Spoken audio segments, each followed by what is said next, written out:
Ayan o, nakaset up na kami ng ano. Pinasok sa loob yung kable ng 50mm. Tapos ito yung pinaka ano kanina, stopper. Tapos ito yung ano lang no. Matagal nga lang pero talagang ano, hindi ka na mag-drill. Aba, dalawang pipe ang magagamit.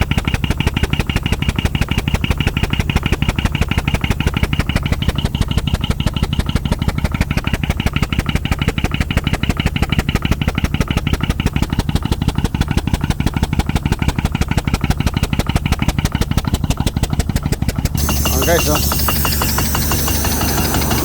Ano?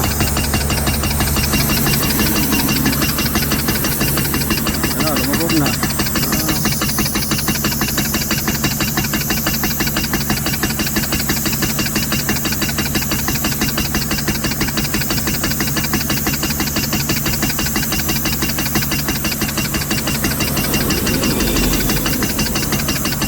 Wala na.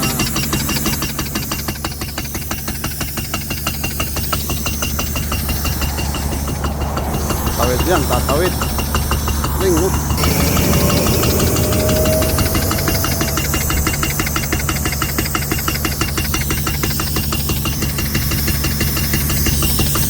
Dito yan guys sa ano, dito lalabas yan.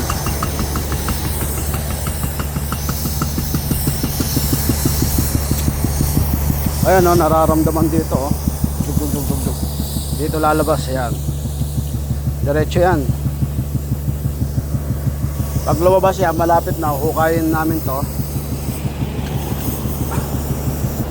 Tapos ito yan, kadiretsuhan yan 2 km. I-momolplo yan. Yung ibang ano naman yan, mga inuhukay diretso, may microduct.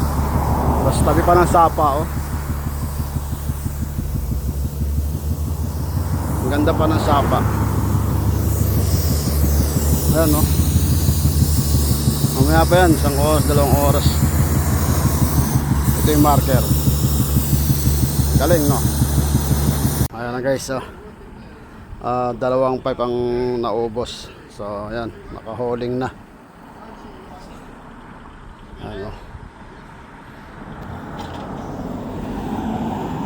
Silipin natin sa kabila. Ayan natin, natapunan na lang sa kabila. Kasi bukas na next day na mag-momolplo papunta roon. Importante na itusok na to para dyan ipapasok yung two-way. Tapos dito magbubukas, magduduktong. Laking trabaho.